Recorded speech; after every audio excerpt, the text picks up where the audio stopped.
Bonjour, je m'appelle Éric Lenoir, je suis paysagiste. J'ai eu la chance d'avoir été contacté par le Festival des Possibles pour être président du jury. Et je suis très content qu'on ait récompensé ce dernier film qu'on vient de voir, même si le précédent était très intéressant aussi, parce qu'il me semblait essentiel en fait de rappeler la base de tout. Et qu'on néglige souvent, on est toujours dans des solutions de surface, on est beaucoup dans le traitement des symptômes avant de comprendre vraiment comment ça se passe au tout départ. Et d'imaginer l'argile comme quelque chose qui est à la fois une roche, un matériau qui se renouvelle malgré tout, fragile, qui est à la base enfin, l'agriculture sans argile n'existe pas, soyons clairs, je pense que Guylaine en parlera. Ça me paraissait vraiment très essentiel et je trouvais que le sujet était très bien traité. D'accord. L'idée, c'est que je me présente, hein. Oui, Juste mais un petit comme je ne l'ai pas fait, du coup, les gens ne vous Oui, connaissent pas. je suis très impressionnée par le dernier film que j'ai vu justement. J'espère que je vais être à la hauteur. Donc moi, je me présente Guylaine Goulfier. Je suis journaliste et auteur spécialisée en jardinage. J'ai un BTS agricole, donc j'ai une formation agricole de base. Je suis fille d'agriculteur aussi. Et oui, le sol, et Eric le sait, c'est un peu mon dada. C'est la base, hein, c'est la vie, et effectivement. Moi, je vais pas forcément vous apporter beaucoup d'éléments génériques. Je pense que de toute façon, on a notre intervenant pour cela. Moi, je m'attache toujours à voir ce que nous pouvons tirer, nous, chacun d'entre nous, d'un point de vue pratique aussi. Qu'est-ce qu'on peut en tirer finalement de ce documentaire, nous, dans notre pratique, notamment de jardinage? Les deux, effectivement. Okay, bonjour, moi je m'appelle Guillaume Lehir et je suis enseignant-chercheur. Je suis géologue. Ma spécialité, c'est la paléoclimatologie. Et j'ai travaillé sur ce documentaire en tant qu'expert scientifique. Donc, c'est pas moi qui l'ai réalisé, hein. Les auteurs, c'est Gauthier Dubois et Christophe Cousin. Voilà, donc maintenant, si vous avez des questions, moi je peux vous aider un petit peu. Après, je suis pas spécial. Oui, donc en fait, on vient de voir deux films qui sont qui sont différents évidemment dans leur traitement et dans leur sujet, mais il y a il y a des points de liaison parce que, comme disait Eric, le sol est vraiment la base de beaucoup de choses et de l'agriculture en particulier. Et le premier film parlait beaucoup d'agriculture, plutôt justement au niveau de la surface, puisqu'on est beaucoup question de béton, de terrain, de surface, tout ça. Et le deuxième, effectivement, était plus sur le dessous. Il y a un truc qui m'a frappé dans le deuxième film, dont je voudrais parler assez vite, parce que après j'ai peur d'oublier. C'est que dans le début du film, on nous explique que l'argile est chargée négativement et donc attire les éléments, la matière organique qui est plutôt chargée positivement, et ça permet de stocker la matière organique, ce qui contribue à au nourrissage du sol, des plantes qui vont pousser sur ce sol. Et à la fin, on nous explique non, il faut changer la polarité de l'argile pour que ça attire les polluants. Mais si ça attire les polluants, ça n'attire plus la matière organique et ça ne joue plus le rôle que ça jouait. Donc, qu'est-ce qui se passe? Oui. Vous voulez commencer? Oui. C'est parce que je pense que ça n'attire pas la matière organique.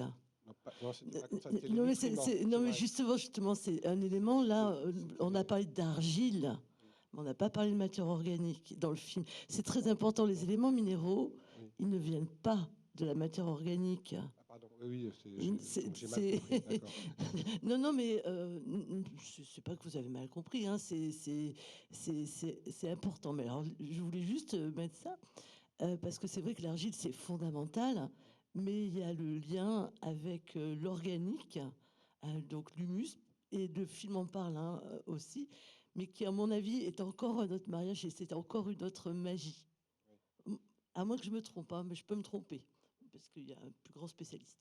Moi, je suis pas spécialisé des argiles au sens propre. Non, mais alors, c'est vrai ce que vous avez dit. En fait, ça attire juste les choses qui sont dissoutes normalement dans l'eau. Les argiles permettent de les capturer entre les feuillets. Vous avez vu au tout début là.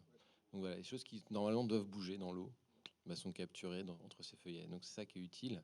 Oui. La matière organique, elle peut être capturée de manière physique dans l'argile. Donc c'est pas le même procédé. Donc c'est pour ça que Non, je me suis mal exprimé. J'avais quand même compris. Il s'agit de certains éléments qui sont ouais. présents dans le sol. Et qui sont pardon. Mais Il s'agit de certains éléments qui sont présents dans le sol qui vont être captés par l'argile et qui vont pouvoir être relibérés plus lentement les ouais, besoins des plantes. bah, de toute façon, c'est ce qui est dit au tout début, c'est-à-dire que par exemple, vous avez un centimètre cube qui permet de faire une surface géante en fait. Ça, c'est vraiment la caractéristique physique des argiles qui est assez exceptionnelle, ce qui fait qu'en un tout petit volume, vous avez énormément d'éléments. Ça, c'est vraiment bien. Du coup, c'est ce que veut utiliser le dernier chercheur dans l'autre sens en fait. Mais c'est plus du tout pour alimenter les sols. Oui. Donc, c'est plus du tout la même fonction. C'est pas pour faire vivre un sol. C'est pour avoir ces capacités de fonction qui sont démultipliées par l'effet de surface. D'accord. Donc, parce qu'il y a une surface de réaction qui est extrêmement grande, c'est comme si vous aviez un énorme filtre en très peu de volume. Donc, vous avez une capacité de filtration qui devient démentielle. Voilà, c'est beaucoup plus que des charbons actifs, tout comme ça, quoi. C'est vraiment très très important. Et le fait de modifier les propriétés physico-chimiques de l'argile pour le rendre apte à piéger des polluants, est-ce que vous n'avez pas l'impression que c'est un petit peu un truc d'apprenti sorcier, qu'on ne mesure pas vraiment toutes les conséquences? Bah, je pense que l'idée, c'est pas de les laisser dans la nature, en fait. D'accord. C'est la même chose qu'une station d'épuration, sauf Ok. que dans un procédé qui serait plus efficace, parce que juste à cause de l'exploitation des propriétés physiques de l'argile, de fait et de surface. Ok. Voilà. Merci. J'ai une petite question complémentaire. En fait, cette argile qui a piégé les nitrates, est-ce qu'on le processus est réversible ou pas? Parce qu'il parle d'une séquestration définitive. Mais est-ce que le processus serait voilà, réversible, ce qui permettrait grosso modo d'utiliser ces argiles qui ont piégé les nitrates pour aller servir d'engrais dans les champs à la place des nitrates qu'on y met? Aucune idée. Là, c'est le processus. Je n'ai aucune idée parce que là, la manière dont c'est présenté, je pense que c'est pas encore quelque chose de mis en industrie. Enfin, je pense que peut-être qu'il a le profil son procédé, mais je pense pas qu'industriellement ce soit mis encore en place. Donc voilà, mais ça, J'ai juste une petite observation, c'est qu'on est encore dans le traitement des symptômes. C'est qu'au lieu d'aller gérer les nitrates en amont, on est quand même encore obligé de réparer. Mais bon, arrêter d'en ça c'est. balancer partout déjà. Ouais.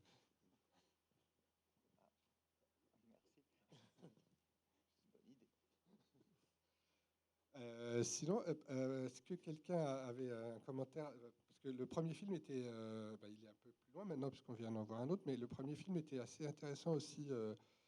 Il y avait beaucoup d'éléments compactés dans ce film. C'est un peu difficile d'en faire une synthèse. Enfin, je ne sais pas si c'est peut-être pas nécessaire, mais je veux dire, est-ce que ça vous a inspiré quelques commentaires en particulier ou, parce que moi, j'ai pas de questions précises à propos du film, mais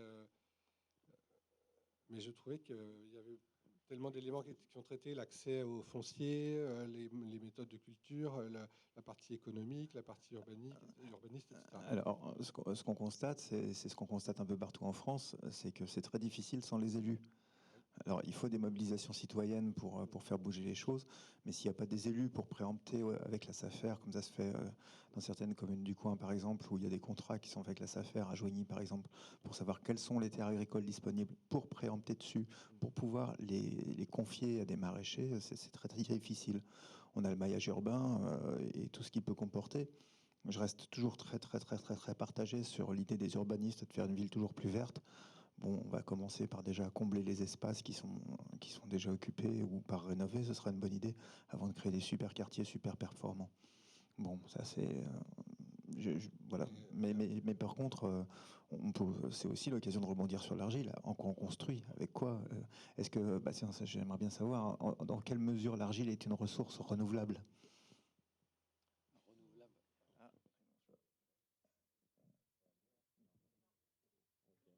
désolé.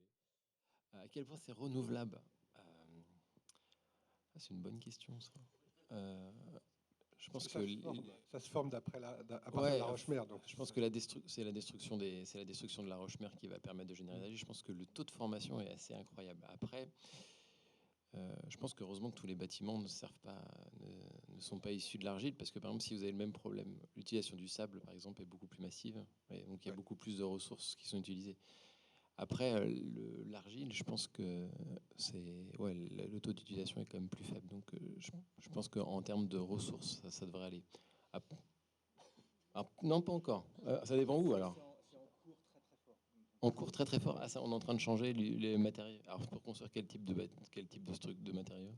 Alors, on commence à avoir des grosses structures, genre Lafarge ou autres, qui mettent la main sur les filons d'argile les meilleurs pour faire du bâtiment. Aujourd'hui, on construit en terre crue beaucoup plus, on ramène beaucoup plus d'argile dans la Pour construction. faire des nouvelles types de briques. Pour faire des nouveaux bâtiments complets, il y a même les premiers dispositifs avec des imprimantes 3D pour construire des immeubles qui utilisent de l'argile. Ah ouais, ça c'est intéressant. Pour les propriétés thermiques, notamment mécaniques, ouais. Pour toutes les propriétés et pour le bilan carbone, ça marche pas. Bon, pour le bilan carbone qui est a priori meilleur que le ciment, puisqu'il n'y a pas besoin de la chauffer pareil. Enfin, il y a plein de propriétés.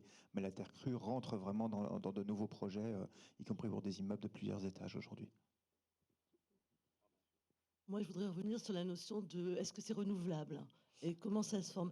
Le film l'aborde à un moment donné. Il l'aborde en montrant les racines et en expliquant parce qu'effectivement, quand il y a une grande couche de sol, il n'y a plus de dégradation physico-chimique, il n'y a plus le gel, l'érosion, le vent, puisqu'il y a cette couche de terre qui protège finalement l'argile et la roche-mère.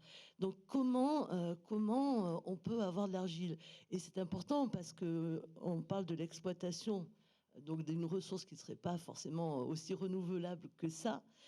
Elle est renouvelable, mais elle n'est pas renouvelable à l'échelle de l'homme, hein, au temps de l'homme. Oui, et j'insiste aussi parce que d'un point de vue agricole, on a vu ces images de champs qui étaient labourés avec ces poussières. Il n'y a pas que dans le désert de Namibie. On voit aussi en France une baisse de l'épaisseur des sols parce que justement, il y a une fuite, une perte en argile. Alors oui, dans la nature, évidemment, l'argile est renouvelable à un temps, évidemment, qui n'est pas celui de l'homme, hein. Elle est renouvelable grâce aux racines, aux plantes. Moi, je trouve un petit peu, les champignons, ils sont hébergés par les racines des plantes. C'est-à-dire que sans le végétal, sans la plante, sans les racines des plantes, il n'y a pas ce mariage qui fait que le sol est cultivable. Dans le désert, dans les déserts où on voit ces terres argileuses, ben, vous avez vu, c'est des déserts, il n'y a pas de plantes. Pour que le sol devienne cultivable, et là on rejoint un petit peu le premier documentaire, pour qu'on ait vraiment un sol agraire, enfin un sol cultivable, il faut qu'il y ait ce mariage du vivant. C'est comme ça que les plantes s'installent, c'est-à-dire qu'avant d'arriver à la forêt, la forêt, elle n'est pas comme ça, hein. Il y a d'abord des plantes pionnières, et puis après, il y a des plantes annuelles. C'est celles qu'on cultive dans nos champs ou en maraîchage. Et puis ensuite s'installent les plantes vivaces et les arbustes et les arbres. Et au fur et à mesure, cette épaisseur du sol, à savoir le mariage de l'argile et de l'humus, c'est épaissi, épaissi, épaissi.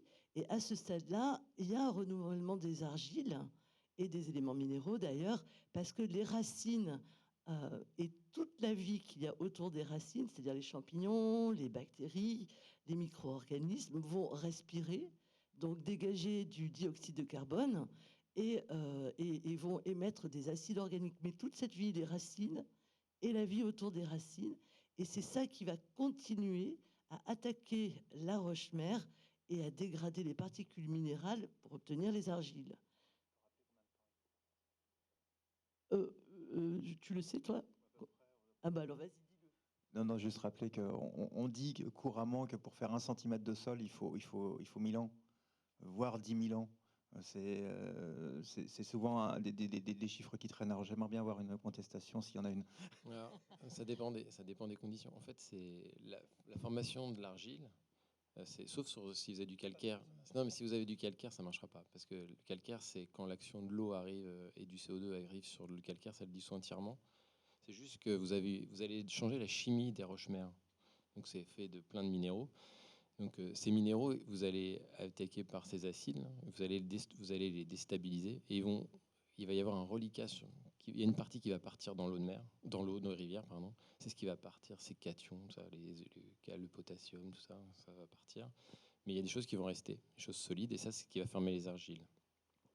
Et ça, c'est du coup, vous changez. Vous avez, par exemple, si je vous dis du feldspath, ça vous dit quelque chose? Ouais. Bon, si vous avez un minéral, ben, sa chimie va changer, et donc il va disparaître. Mais une partie des éléments qui vont rester en place vont former de l'argile. Voilà, c'est ça. Maintenant, en combien de temps ça se forme? Bah, c'est la vitesse la vitesse de dissolution qui va le contrôler. Alors, sous les latitudes très tropicales, où il y a beaucoup d'eau, bah, ça va être beaucoup plus rapide. Alors que si vous avez des climats actuels, sous moyenne latitude comme en France, c'est quand même beaucoup plus lent. Donc c'est très variable.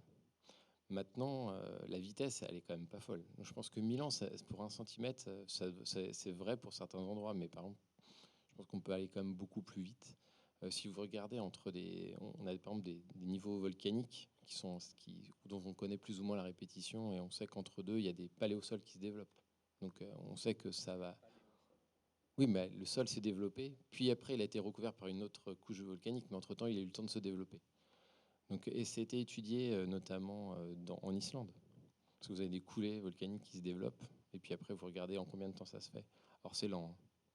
Donc effectivement, la vitesse de formation est quand même beaucoup plus lente que l'extraction. Maintenant, c'est à l'échelle globale. Effectivement, je ne parierais pas pour la renouvelable, hein. Mais j'avoue que j'ai pas les chiffres, donc je connais pas les volumes.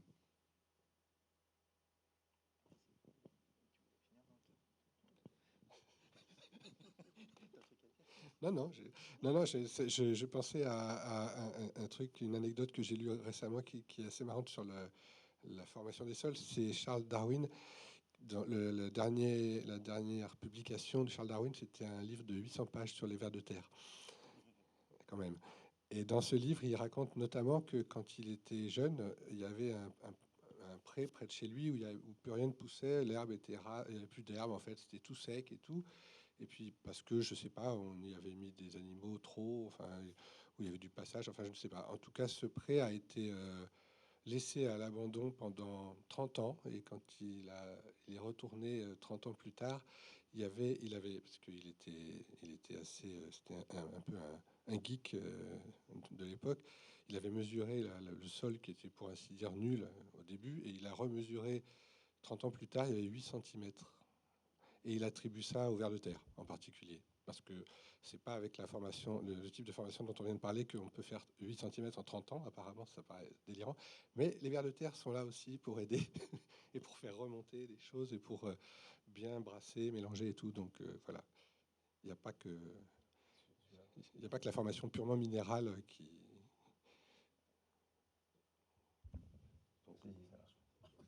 Donc voilà, je voulais signaler cette anecdote de Charles Darwin. Mais non, sinon,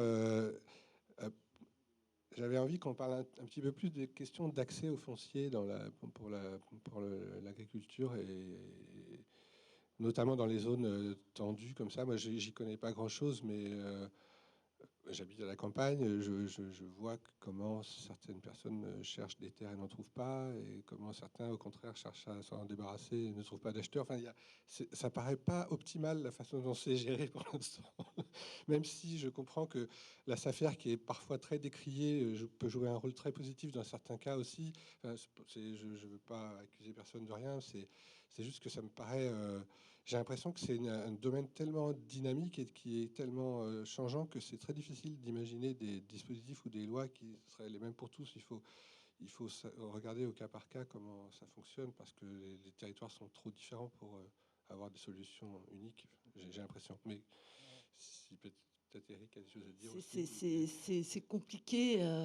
Moi, la SAFER, mes parents étaient agriculteurs, donc ils se sont installés en 69. Et déjà, j'ai que des histoires horribles. La SAFER, c'était le diable dans ma famille. C'était compliqué parce qu'il y a des.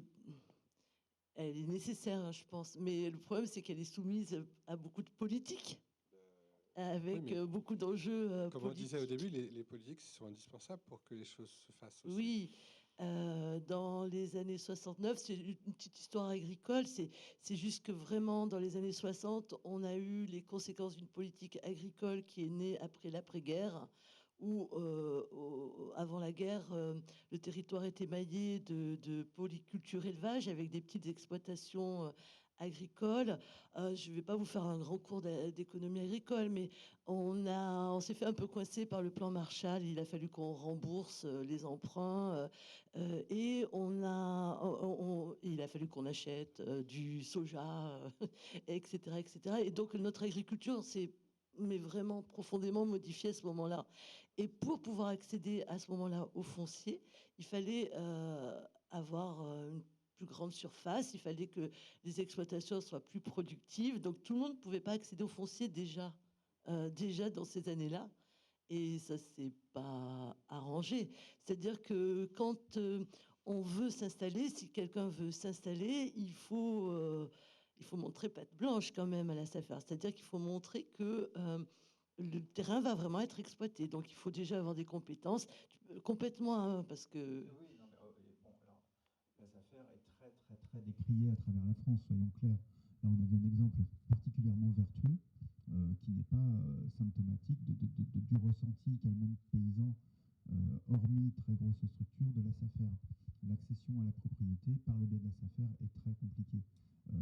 Pour des raisons qui sont parfois louables, parfois moins.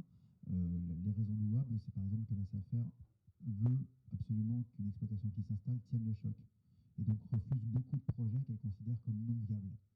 Et donc toutes les techniques un peu alternatives, les choses qui paraissent un petit peu bizarres. Les prises de risque ne sont pas favorisées. Non, pas du tout, du tout, du tout. Et malheureusement, très souvent, alors que ça devrait servir à l'installation de quelques techniques un peu novatrices ou expérimentales ou tout ce qu'on veut, bah, ça va aller vers la personne qui fait ou du conventionnel ou du bio, mais vraiment très, très, très, très cadré sur de la grande culture, des cultures relativement simples. C'est en train d'évoluer, c'est très lent, c'est une institution qui est indépendante de l'État, qui est très, très, très, très, très opaque.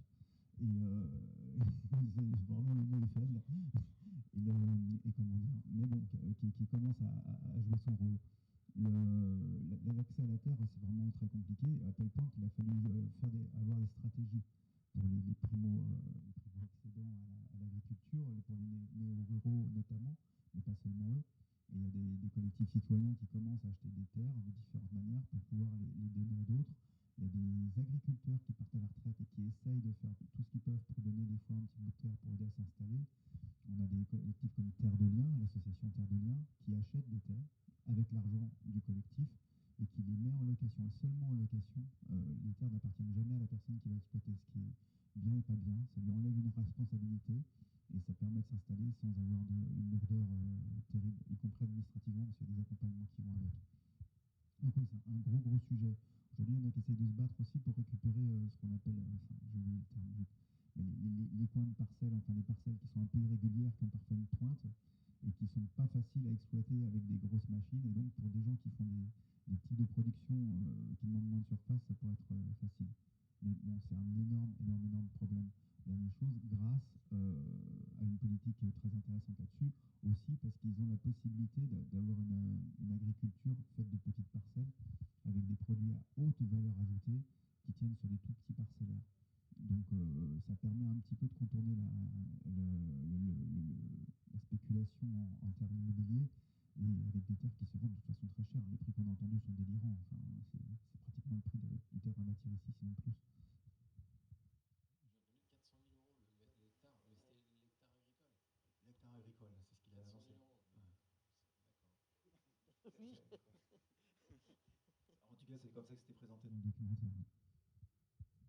C'est le prix de très bons vignobles à l'hectare. C'est moins cher que le champagne. Oui, Oui, c'est un peu mais moins c'est cher vrai que le que champagne, mais on a déjà des trucs c'est moins sympas. cher. Mais en parfumerie, on va tomber sur des chiffres qui sont bien au-delà du vignoble en termes de production, de bénéfices au mètre carré. Moi, j'ai plus une question de Béotia là-dessus. Parce que quand il présentait le schéma dans 1950, c'était quand même une agriculture qui nourrissait les gens du village, les gens qui n'étaient pas très riches. Et du coup, quand même, le saut qualitatif fait dans les années 2000, j'ai l'impression que c'était quand on voyait brièvement dans un magasin les prix au kilo des fruits et légumes. Je me disais que c'était pas forcément du tout la même population qui était visée, et donc finalement c'était parce que la population de la ville avait un pouvoir d'achat beaucoup plus élevé que la situation des agriculteurs en périphérie était soutenable. C'était un modèle qui permettait de vivre. Je ne sais Ouais, pas si à c'était. mon avis, c'est une des grandes difficultés de l'agriculture alternative en France, c'est que les prix sont encore, les prix de revient sont assez élevés, et donc les prix de vente aussi. Et du coup, pour qu'un un écosystème d'agriculteurs bio, vertueux, etc., fonctionne, il faut qu'il y ait aussi une population de gens suffisamment aisés pour acheter. Je le vois dans la campagne où j'habite, dans le Cantal, où il y a pas mal de producteurs bio autour, et c'est tout est très local, et c'est quand même assez cher, franchement. Alors, là, je voudrais intervenir parce que, en fait, j'ai fait partie du groupe. J'étais présidente de la première AMAP qui s'est installée dans le Loiret. La première de la région Centre en 2004 à l'époque. Et vous connaissez certainement cette notion d'AMAP, hein. C'est un contrat qui se passe entre les consommateurs et les producteurs locaux, hein, où on achète finalement un année, on fait un contrat, donc on fait une avance de trésorerie aux producteurs, mais c'est un contrat des deux côtés, évidemment, avec le fait que les prix pratiqués doivent être soutenables et ne se basent plus sur le prix du marché, hein, mais sur ce contrat qui est passé. Et pour nos premiers paniers, j'ai fait un comparatif avec tous les légumes du panier des maraîchers, avec ce qui se pratiquait dans la grande distribution. Et puis là, j'y étais carrément les carottes avec 2 euros, enfin 2 kilos plus 1 kilo offert, hein, j'ai vraiment pris. Et le panier n'était pas plus cher que voilà. Mais là, on parle d'un système d'une AMAP. Oui, c'est Euh, particulier. oui, Quand c'est de la vente au détail, c'est différent. oui, mais je pense que ça doit s'accompagner vraiment de vente directe. Oui, mais tout le monde ne peut pas aller voir 10 fermes de suite pour faire ses courses, quoi. C'est le principe de l'AMAP. Oui, bien sûr. La distribution a eu lieu là. Oui, Nous, on a démarré, on nous a dit qu'on était complètement dingue, hein, parce que ça a commencé dans le Var, hein, ouais. les AMAP. Hein, c'est à Olioul, où il y a eu le premier producteur, j'ai perdu son nom, du monsieur, mais en AMAP. Et c'est souvent un maraîcher qui s'installe, et puis donc il se fait un système de panier autour, parce que les légumes, c'est quand même un petit peu la base. Et nous, on avait commencé avec 10 producteurs différents et avec 4 maraîchers, parce qu'aucun aurait voulu se lancer seul. Donc nous, on avait tout de suite l'amicale des maraîchers. Et au bout d'un moment, en fait, la MAP a été leur unique revenu. Puis ils étaient demandés un petit peu partout, dans un terrain de plus en plus large. Donc nous avons dû essaimer pour créer d'autres AMAP pour rapprocher des gens. Et vraiment, on avait vraiment tout type de catégories sociales qui venaient à la MAP. Donc il fallait venir une fois, mais quand les personnes ne pouvaient pas venir, parce qu'elles travaillaient sur Paris notamment, eh ben, on avait des amicales qui venaient chercher pour les autres et qui ramenaient dans le quartier, ou des choses comme ça. C'est juste pour dire que c'est pas forcément généralisable, hein, mais c'est possible. Oui, oui, mais quand je disais que les prix sont souvent un peu plus hauts, enfin, même, ou beaucoup plus hauts que dans les commerces, on va dire, habituels, c'était pas trop pour les légumes, c'était beaucoup pour les produits animaux, style fromage, viande. Là, c'est vraiment terrible, la différence de prix. Par exemple, j'ai aussi un exemple de boulangers paysans qui font du pain qui est excellent, qui est vendu au même prix que dans une boulangerie industrielle. Enfin, à la limite, c'est pas au kilo, c'est pas tellement plus cher, ou c'est à peu près pareil, et la qualité est vraiment différente. Donc oui, oui, bien sûr, c'est possible dans certains cas. Et d'un autre côté, bon, on pourrait en parler longuement, mais il y a, par exemple, tout ce qui est commerce bio dans les grandes surfaces, c'est scandaleusement biaisé. C'est-à-dire qu'ils font des marges insensées, juste avec l'idée que c'est les bobos qui peuvent se le payer. Donc, Oui, c'est en train de baisser ça aussi. Et ce qui casse les pattes au bio d'ailleurs, enfin à la bio. L'autre sujet, c'est que bon, on peut déjà produire avec des coûts moindres. C'est un peu triste, mais c'est notamment ce qui se passe avec beaucoup de collectivités qui aident à s'installer des chantiers d'insertion. On connaît à Sens les jardins de la Croisière, par exemple. À Joigny, c'est les jardins du Coteau qui vont permettre de produire des fruits et légumes qui vont être à des prix un petit peu plus faibles parce que c'est pas du tout les mêmes modèles économiques. La main-d'œuvre n'a pas le même coût et il y a des aides, enfin tout ce qu'on veut. Il y a un autre aspect, c'est la qualité de ce qu'on mange, qui n'est pas négligeable. Il y a l'aspect de la lutte contre les gaspillages, qui fait qu'on va pouvoir utiliser la totalité de ce qu'on va acheter pour le manger. Et ça passe aussi par l'apprentissage de la cuisine.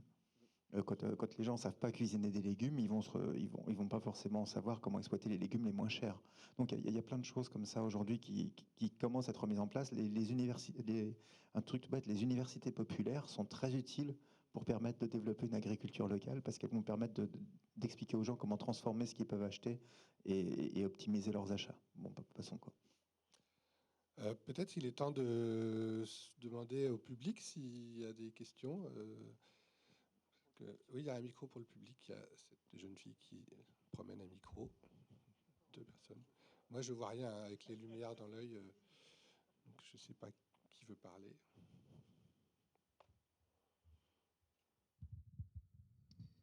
Oui, par rapport au premier film qu'on a vu et puis aux différents problèmes dont vous parlez, j'ai vu un reportage sur un système qui se passait au Chili. Bon, on sait qu'ici, comme vous l'avez dit, on a besoin des politiques pour prendre les décisions, mais si on n'a pas le peuple en dessous qui met l'épée de Damoclès au-dessus de la tête du politique, on n'obtient pas grand-chose. On voit aujourd'hui que notre système est complètement gangréné. Et ce système que j'avais vu qui se passait au Chili, totalement différent des AMAP, c'est que dans des localités spécifiques, c'est le consommateur qui investit dans, chez le producteur. Chacun apporte son action, ce ne sont pas des actionnaire, mais apporte la contribution financière pour que le producteur s'installe et puis gérer correctement sans avoir beaucoup moins de risques de perte. Et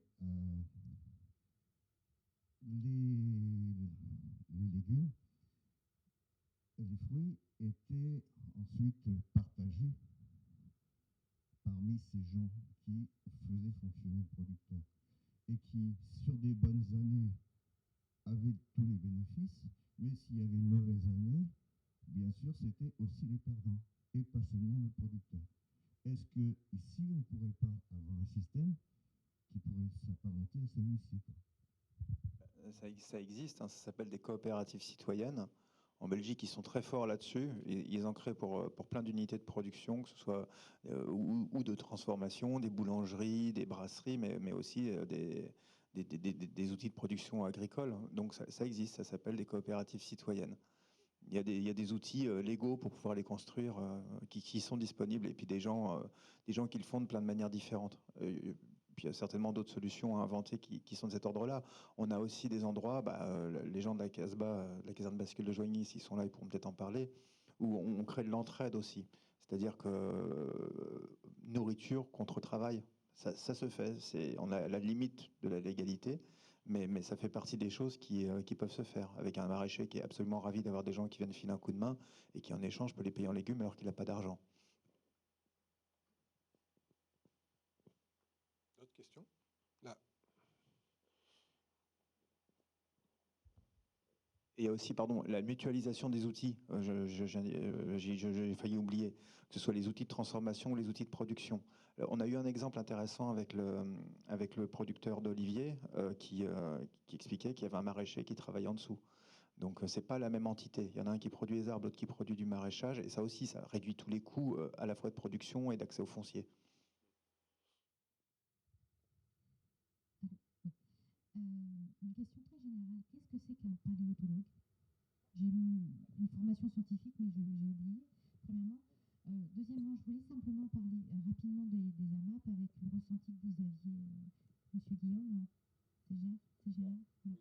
Moi, la première fois que j'ai voulu, en tant que jeune maman, à l'époque, manger sainement, donc c'était en 2010 à peu près, je suis allée voir une AMAP à Chevrier-en-Sereine, sur Sereine, à côté de Nemours.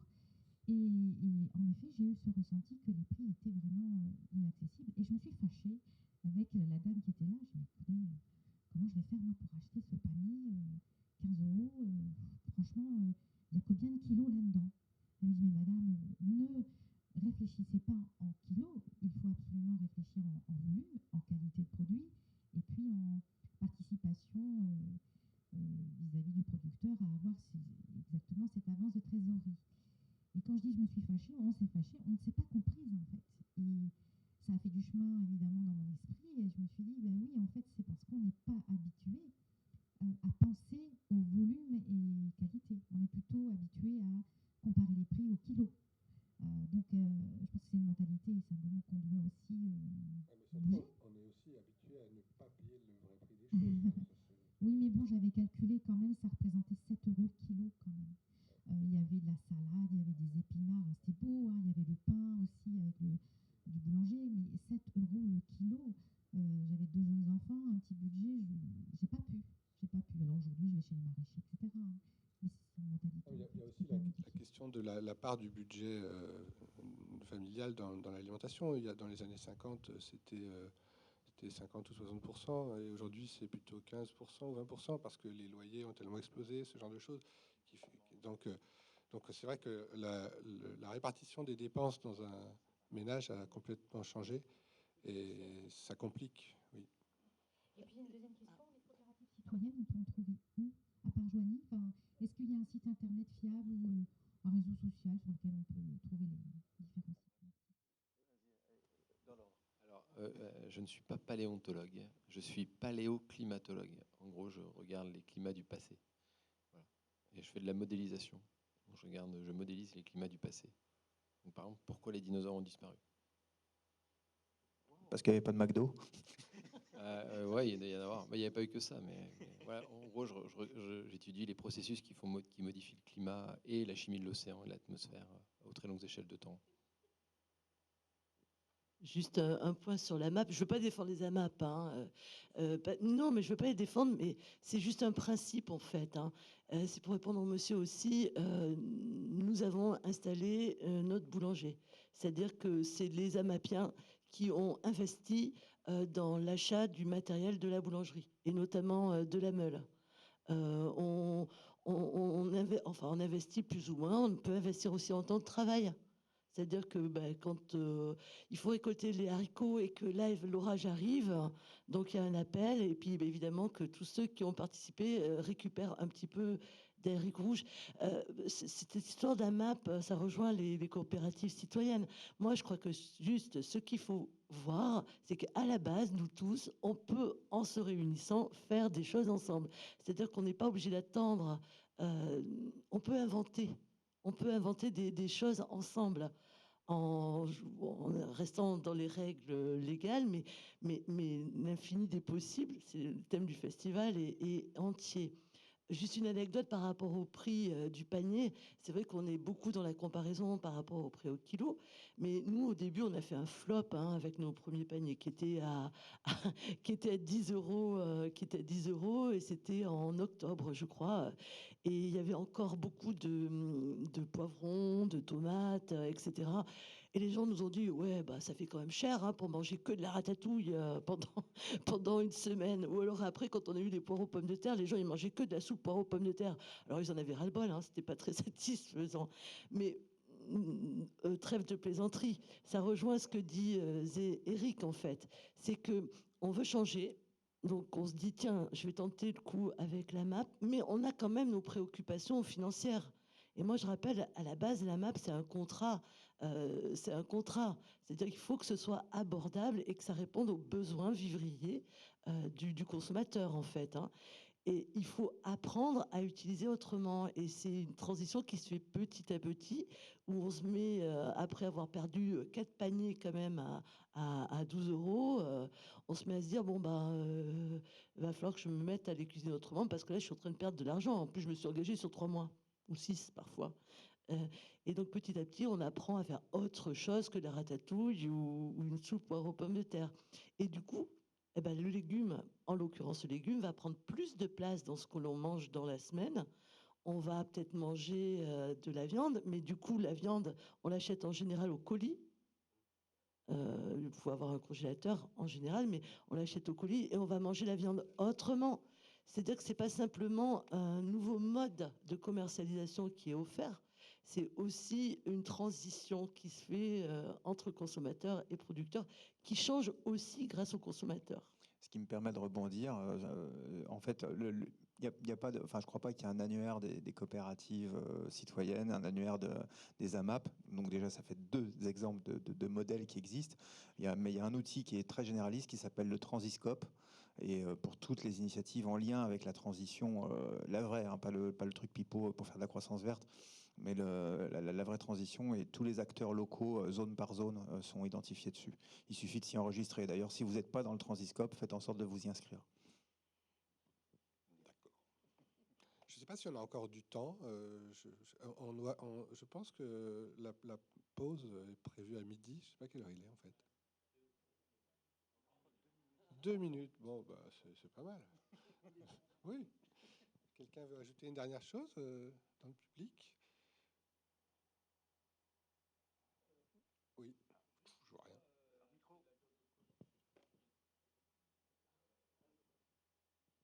C'était juste pour savoir, en fait, c'est quoi acheter de la viande au colis. Bah, il y a des producteurs qui vendent de la viande par plus grande quantité que juste un steak comme ça. Donc un colis de 5-10 kilos, ça permet d'avoir des prix plus bas. Et comme on en parlait à l'instant, là, on peut très bien mutualiser l'achat. C'est-à-dire on peut se mettre à plusieurs familles pour acheter un colis et ça fait que c'est moins cher. Et voilà, c'est ça. Et c'est moins cher de façon globale parce qu'en fait, on avait acheté un quart de veau, un demi-cochon, Oui, c'est ça. et ça mixte. Ça mixe les morceaux de viande. Oui, oui, en Donc, plus, il y a dans des- ces colis, il y a des parties plus nobles qui sont beaucoup plus chères et des parties moins chères. Et voilà, on achète. Mais c'est vrai que ce système de colis permet la mutualisation. Et le, ouais. le gain financier, il est important, hein. Ça peut être Oui. 40-50% par rapport au prix au détail, quoi. Oui. C'est vraiment bien. Mais c'est pas partout. Mais ça se trouve quand même, en cherchant un peu dans Oui, les campagnes. mais je crois même que hors système Oui, collectif, il y a certains éleveurs qui le proposent, hein. oui. Et pour la dernière minute, est-ce que vous pourriez nous rappeler pourquoi les dinosaures ont disparu? Ah ouais, donc là c'est hyper hors sujet. Ah, Non, parce que le phosphore, il va nous... alors, je fais un autre hors sujet avant de commencer. La série que vous avez vue, sur les argiles, il y a 4 autres documentaires qui sont sur les autres roches. Donc voilà. Sinon, pourquoi les dinosaures ont disparu? Alors, bah, il y a un truc de Science et Vie en ce moment qui est sorti, si vous voulez. Parce que je sais parce que hier j'ai été interviewé pour ce truc-là. Pourquoi ils ont disparu, on ne sait pas précisément. Ce qu'on essaye de faire actuellement, c'est de comprendre les mécanismes qui ont conduit à leur disparition. Donc, ce qu'on pense, c'est qu'il y a eu à la fois une météorite, ça c'est certain, des grandes éruptions volcaniques, et ce qui a conduit à changer la chimie de l'atmosphère. Donc, on pense classiquement à une espèce de nuage de poussière lié à la météorite. Ça, c'est certainement eu lieu, hein. Mais les disparitions ont eu lieu aussi un peu avant. Et puis surtout, ça explique pas un effet assez important, c'est que dans l'océan, il y a eu des disparitions, beaucoup d'organismes qui avaient des coquilles en carbonate. Et en fait, une acidification des océans, exactement. Et en fait, quand on essaie d'expliquer ça, bah, il faut avoir des grandes quantités d'acide qui arrivent dans l'océan. Et quand vous essayez de retrouver les sources d'acide, bah, il y a la météorite parce qu'elle est tombée sur des choses un peu particulières, des roches en surface qu'on appelle des évaporites, qui sont riches en soufre et qui ont créé de l'acide sulfurique qui est tombé dans l'océan. Donc ça a eu un effet assez important. Mais il y a aussi dans les volcanismes bah, des gaz qui ont changé la chimie de l'atmosphère. Donc ces grandes éruptions volcaniques, vous pouvez en voir les traces aujourd'hui. C'est notamment en Inde. Il y a une grande partie de l'Inde, la partie occidentale de l'Inde, qui est recouverte de basalte. C'est ce qu'on appelle les trappes du Décan. Et ça, c'est des grandes éruptions volcaniques qui ont eu lieu entre 500 et 200 millions d'années. Tout le monde n'est pas d'accord, mais ces grandes éruptions, elles ont eu lieu de manière assez sporadique. C'est-à-dire qu'il y a eu des grandes éruptions, puis à un moment, il n'y avait plus rien pendant 90% du temps, puis hop, une grande éruption, après ça se calme. Et quand vous avez des grandes éruptions comme ça, eh ben, vous allez changer la chimie de l'atmosphère parce que vous allez mettre des gaz qui sont totalement absents dans l'atmosphère. Dans l'atmosphère, vous allez changer les propriétés de l'atmosphère. Par exemple, une partie de ces gaz vont absorber le rayonnement du soleil. Du coup, il va y avoir moins de soleil moins d'énergie solaire qui va arriver à la surface. Vous allez refroidir la Terre. Et c'est ce qu'on pense. C'est qu'en fait, vous allez créer un climat très contrasté. Vous allez refroidir sporadiquement le climat de la Terre. Alors, quand on dit refroidir, c'est 5 voire 10 degrés. Hein. Donc, en l'espace de quelques années, vous allez refroidir la Terre très rapidement. Et la météorite va certainement faire un effet encore plus fort, mais une seule fois. Voilà, donc c'est une succession de climats qui se déstabilisent, qui va certainement dégrader d'abord les producteurs primaires, c'est-à-dire les végétaux. Puis après, vous allez dépasser les seuils de résistance, de résilience des organismes. Maintenant, cette partie, dépasser les seuils de résilience des organismes, c'est quelque chose qui est encore assez mal contraint. Alors, on y travaille. Est-ce que c'est bon? Juste un truc, peut-être que tu aurais quelque chose à rajouter là-dessus. Quand on disait que les argiles de Namibie pouvaient traverser l'Atlantique, aujourd'hui, je crois qu'on a identifié que le phosphore qu'on trouve dans la forêt amazonienne est issu des abords du lac Tchad. Et c'est les poissons fossiles du lac Tchad, qui donnent leur phosphore pour faire que les arbres puissent pousser. Sans phosphore, il n'y a pas d'arbres en Amazonie. Je ne sais pas si tu as un complément là-dessus. Alors, effectivement, le phosphore, c'est la clé de tout. D'ailleurs, c'est pour ça que dans les engrais, il y a du phosphore. Voilà. Ouais, donc le phosphore, et c'est effectivement les grandes zones qui étaient... Alors, ce n'était pas qu'un grand lac, c'était une zone où il y avait plein de lacs dans le nord de l'Afrique. Et ces zones, elles sont du coup maintenant sèches, et c'est ces zones qui sont la source des grandes poussières qui vont alimenter une bonne partie aussi des océans. Parce que c'est quand même le problème du fer et toutes ces particules, c'est que le fer, qui est important pour les organismes, il n'est pas soluble dans les rivières. Donc il ne peut pas partir du continent pour arriver dans l'océan. Donc il faut un autre transport, et l'autre transport, c'est l'atmosphère. Sous forme solide, vous allez arriver dans l'océan et pouvoir nourrir l'océan, enfin alimenter l'océan en fer, alors qu'il ne peut pas être alimenté en fer par les rivières.